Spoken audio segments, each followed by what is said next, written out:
하나님 말씀은 에스겔 30장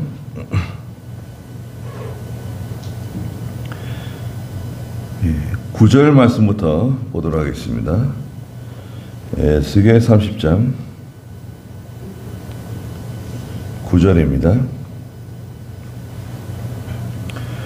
그날에는 내가 보낸 사신들이 배를 타고 나아가 편안한 에디오피아를 두렵게 할 것이다. 이집트의 재앙의 날에 에디오피아 사람들에게 공포가 있을 것이니 보아라, 그 일이 닥쳐올 것이다. 주 여호와가 이같이 말한다. 바빌로니아 왕 느부갓네살의 손으로 내가 이집트의 무리를 끊어버리겠다. 그러셨습니다. 네. 30장의 전체적인 내용은 그 이집트와 이집트의 동맹국들, 특별히 이제 에디오피아, 구스라고 전에 번역을 했는데, 구스는 이제 에디오피아를 가르칩니다. 네. 이집트의 동맹국들 가운데 가장 영향력이 있는 에디오피아. 네, 이집트를 하나님이 심판하시는데, 이집트가 심판을 받을 때 그 동맹국들도 같이 하나님의 심판을 받는다. 예.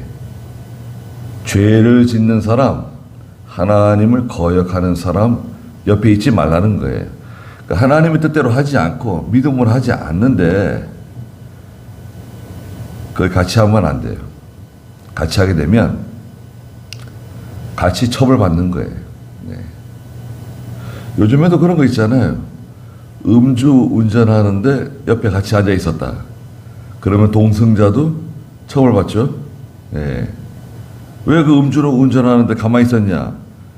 왜 하지 말라고 하지 않았냐? 해가지고 똑같진 않지만 하여튼 처벌을 받아요. 9절 한번 읽어보시겠어요? 그날에는 내가 보낸 사신들이 배를 타고 나아가 편안한 에디오피아를 두려워할 것이다. 이집트의 재앙의 날에 에디오피아 사람들에게 공포가 있을 것이니 보아라, 그 일이 닥쳐올 것이다. 에디오피아를 두렵게 한다는 거예요. 공포가 찾아온다는 겁니다. 왜? 이유가 뭐죠? 이집트와 손을 잡았기 때문에. 10절 읽어보세요.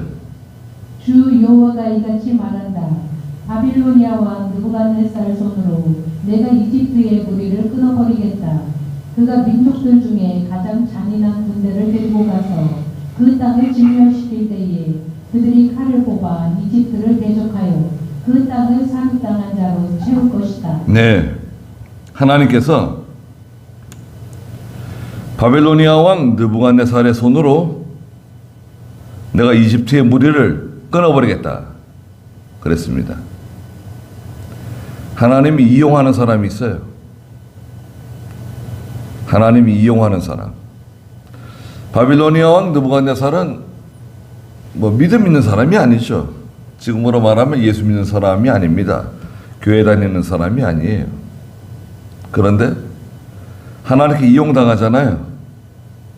그 여호와의 사신이 되는 거예요. 여호와의 대사가 되는 거예요. 구원받은 사람은 아니지만 하나님께 이용당하는 거예요. 하나님 그 사람을 통해 가지고 저 사람이 여호와의 사신이 돼 가지고 바빌로니아 왕 느부갓네살이 하나님의 종이 돼 가지고 이집트를 치는 거예요.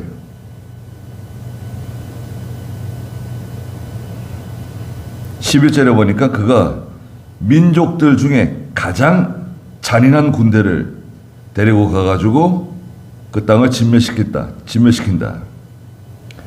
그들이 칼을 뽑아 이집트를 대적하여 그 땅을 사륙당한 자로 채울 것이다. 다 죽인다는 거죠. 12절 읽어보세요.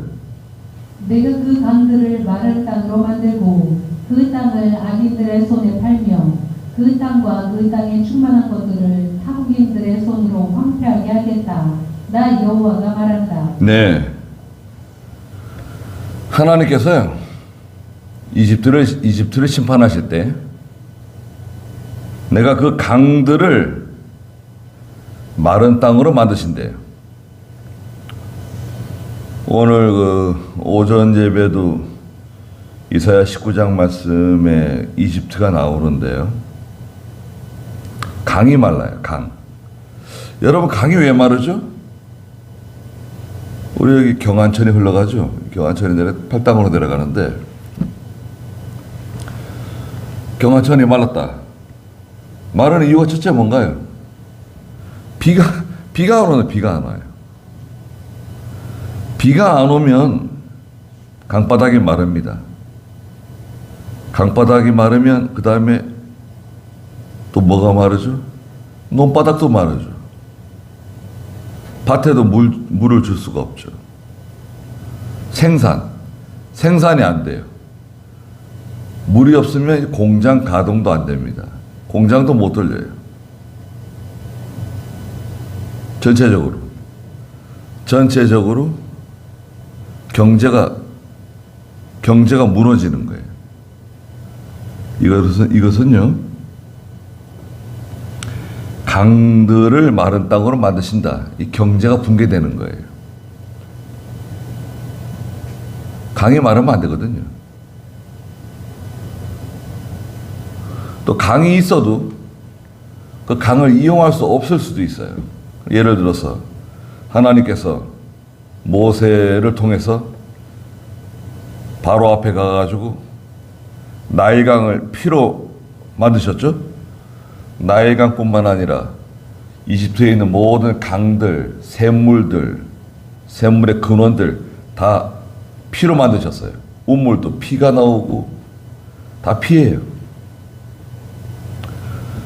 그건 이제 마찬가지로 경제가 붕괴하는 겁니다. 물을 사용하지 못해요. 여러분, 당장 물이 없다고 생각해 보세요. 오늘 새벽부터 물이 없다. 상수도에 물이 공급되지 않고 물을 구할 수가 없었다.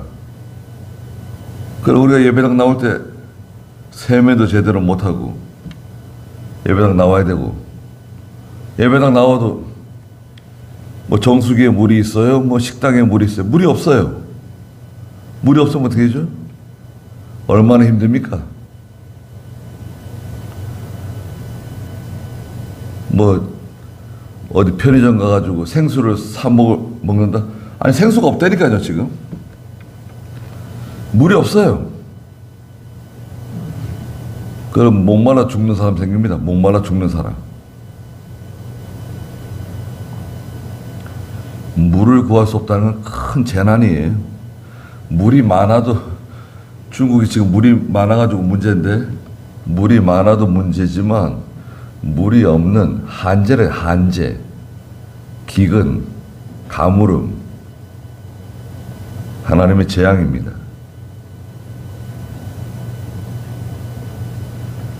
마른 땅으로 만들어버리겠다. 또 그 땅을 12절에 보니까 악인들의 손에 팔아버린다. 악인들의 손에 팔아버린대요.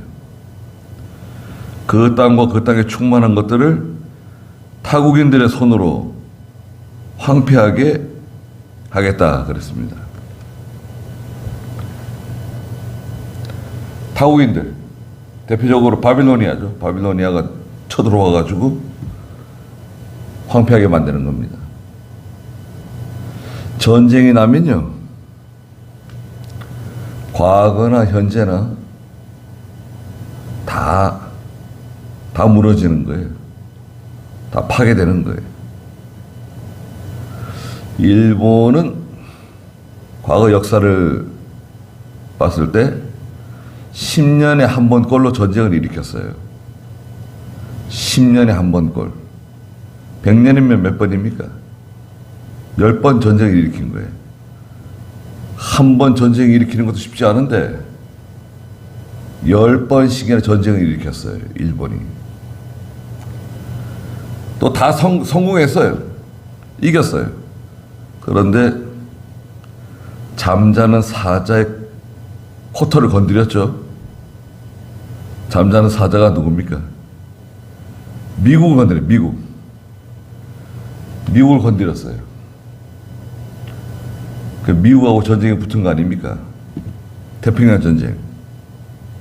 일본에서 대동아 전쟁이라 그러죠.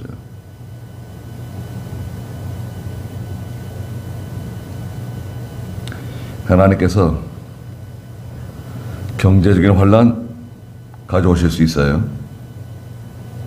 또 모든 땅이 황폐해질 수 있습니다. 13절 읽어보세요.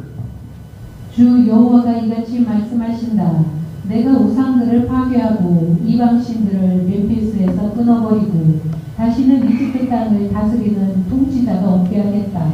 내가 이집트 땅에 두려움을 주겠다. 내가 바드로스를 황폐하게 하고 소안에 불을 놓고 테베를 심판하겠으며 내 분노를 이집트의 요새인 신에 쏟고 또 테베의 무리들을 끊어버리겠다. 네.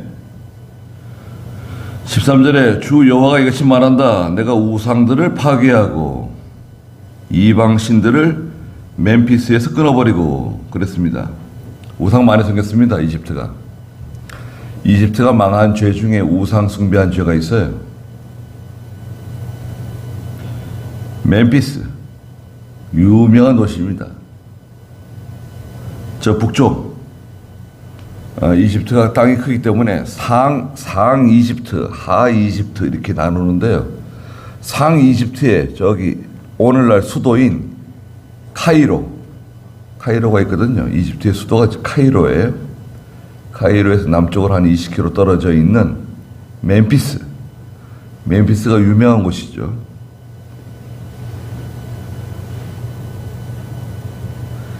멤피스에서 끊어버린다. 다시는 이집트 땅을 다스리는 통치자가 없게 하겠다. 내가 이집트 땅에 두려움을 주겠다. 우상 섬기는 사람들은 다 망합니다. 국가적으로 우상 섬길 수도 있어요. 국가적으로 우상 섬기고 국가적으로 귀신 섬기고 일본이 그러죠. 신사 참배. 국가적으로 우상 섬기는 겁니다. 하나님 싫어하는 일 하는 거예요. 그래서 예수 믿는 사람은 그 신사 참배 안 하는 겁니다. 국가 행사다. 글쎄 국가 행사라도 우상 숭배하는 일은 나 참여 못한다.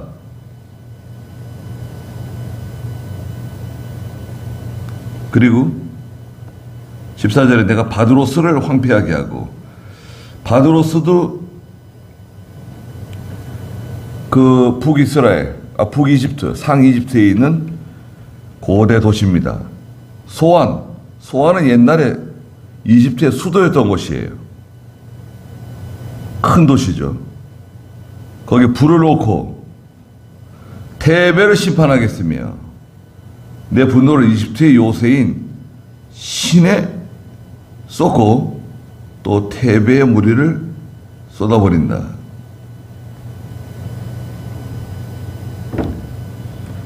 하나님께서 다 끊어버리시고 다 지우신다는 거예요. 과거에 뭐 수도 요새인 신, 이집트의 요새인 신에 쏟고 테베의 물이 끊어버린다 그랬잖아요. 요새에 들어가 산다고 해서 보호받는 거 아닙니다. 하나님이 지켜주셔야지 뭐 요새에 들어가 숨고 집에 들어가서 숨는데요. 집에 들어가서 숨는다는 게 말이 돼요?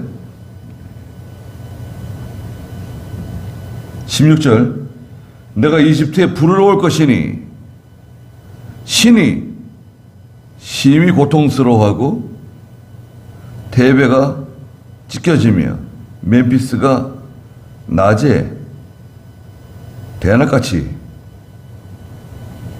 멤피스가 낮에 대적을 만날 것이다. 그랬습니다. 하나님께서 심판하시기 시작하면 아무도 감당할 수가 없습니다. 이집트에 불을 놓으신다. 큰 고통이 찾아옵니다. 17절에 아웬과 비베셋의 젊은이들은 칼에 엎드러지고 아웬과 비베셋, 나일강 하류라는데요. 비베셋은 나일강 하류. 또 젊은이들은 칼에 엎드러지고 포로로 끌려간다. 젊은 사람이 없어요. 다 끌려가는 겁니다. 18절에 내가 거기서 이집트 멍에들을 꺾으며 그의 교만한 권세를 그곳에서 그치게 할 때에 드함느헤스에서는 낮도 어두울 것이고 구름이 이집트를 덮을 것이며 그 딸들은 포로로 끌려갈 것이다. 그랬습니다. 드함느헤스, 이것도 좀 북쪽에 있는 성입니다. 교만한 권세, 하나님 다 그치게 하고 다 낮추신다는 겁니다. 아름다운 딸들, 이집트 여자들이 아주 아름답대요. 이집트 미인들. 우리 한국에도 이집트 사람들이 한국을 좋아해가지고 이집트 여자들이 많이 와 있는가 봐요. 이집트 여자들이 이목구비가 뚜렷하고 키가 크고 그런 것 같아요. 하나님 섬기자고 믿음으로 하지 않으면 아름다움은 다 쓸데없습니다. 돈 쓸데없어요. 그 다음에 19절 읽어주세요. 내가 이집트를 심판하겠으니 그들이 내가 여호와인 것을 알 것이다. 제11년 1월 7일에 여호와의 말씀이 내게 임하여 말씀하셨다. 인자야, 내가 이집트 왕 바로의 발을 부러뜨렸으니 보아라, 그 팔이 치료받지 못하고 붕대를 감아 싸매지도 못하며 칼을 잡을 수 있도록 성하게 회복되지 못했다. 네, 11년 1월 7일 11년 1월 7일은 바빌로니아의 포로로 잡혀온 지 11년째 1월 7일을 말하는 거예요. 그때 당시 이스라엘에는 아직 멸망하진 않고 제2차 포로 여호야긴 왕 때 제2차 포로가 시작될 즈음으로 보고 있습니다. 여호와의 말씀이 에스겔에게 임했는데요.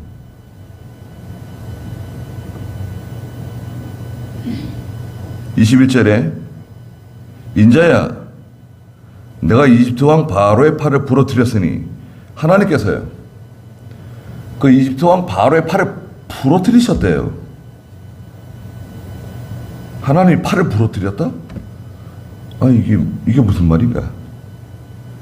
여러분, 팔이 부러졌다고 생각해 보세요. 이 뼈가 부러졌다고 생각해 보세요. 그 얼마나 고통스럽고 얼마나 불편하고 얼마나 힘듭니까? 게다가 주로 사용하는 오른손이 부러졌다든지 그러면은 얼마나 힘들겠습니까? 하나님께서 이 바로의 팔을 부러뜨리셨어요. 그래서 이집트 안에서 이집트 사람끼리 서로 싸워요. 내란, 자중질환이라고도 하죠. 같은 나라 사람들끼리 막 치열하게 싸우는 거예요. 다투는 거예요. 22절 중간에 보아라, 그 팔이 치료받지 못하고 붕대를 감아 싸매지도 못하여 칼을 잡을 수 있도록 성하게 회복되지 못했다. 그랬습니다. 회복이 더딘 거예요. 칼을 잡을 수가 없어요. 전쟁할 수가 없어요. 하나님께서 하나님의 백성은 구원해 주시고 하나님의 대적 원수는 천천히 심판하시는 거예요. 22절 그러므로 주 여호와가 이같이 말한다. 보아라, 내가 이집트 왕 바로를 대적하여 그의 성한 팔과 함께 이미 부러진 팔도 또 부러뜨려 그 손에서 칼을 떨어뜨리겠다 그랬습니다. 팔이 부러졌는데요. 이제 시간이 지나가지고 이제 거부한 치료가 돼가지고 이제 사용할 수 있게끔 되었는데 하나님이 데려다가 이거 또 부러뜨리는 거예요. 성한 팔도 부러뜨리고 이 반대편 성한 팔도 부러뜨리고 거의 다 나아가는 팔 또 부러뜨려요. 그럼 어떻게 되겠습니까? 회복이 안 돼요. 회복이 더뎌져요. 22절에 그러므로 주 여호와가 같이 23절에 내가 이집트를 여러 나라들 가운데 흩어버리고 여러 나라들 중에 해칠 것이다. 하나님이 교만한 이집트, 우상 숭배하는 이집트 낮추신다는 거예요. 그 교만을 낮추시고 우상 숭배하는 거 다 낮추시고 하나님 다 흩어버리신다는 거예요. 24절 바빌로니아 왕의 딸들을 강하게 하여 한번 읽어주시겠습니까?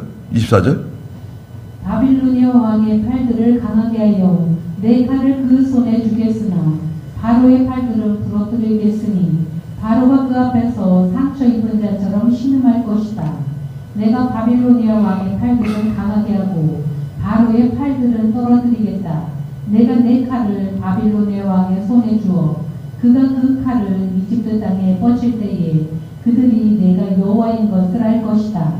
내가 이집트를 여러 나라들 가운데 흩어버리고 여러 나라들 중에 해치겠으니 그들이 내가 여호와인 것을 알 것이다. 네, 하나님께서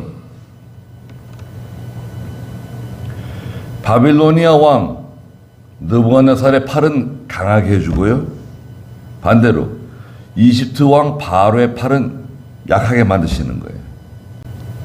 26절에 있는 것처럼 내가 이집트를 여러 나라들 가운데 흩어버린다. 여러 나라들 중에 해친다. 그들이 내가 여호와인 것을 알 것이다. 하나님이 하시는 거거든요.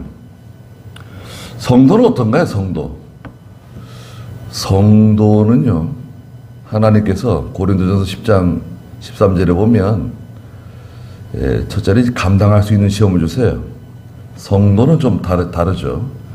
성도는 감당할 수 있는 시험을 주신다. 그리고 또 시험 당할 즈음에 뭘 주시죠? 피할 길도 주세요. 그러니까 성도는 여하튼 살 길을 열어주세요. 성도는 살 길을 열어주시는데 이집트와 같은 세력, 또 바빌로니아와 같은 세력, 하나님께서 심판하기 시작하면 다 망하는 거예요. 망하는 길로 가는 겁니다. 거기까지 하죠. 거기까지 하고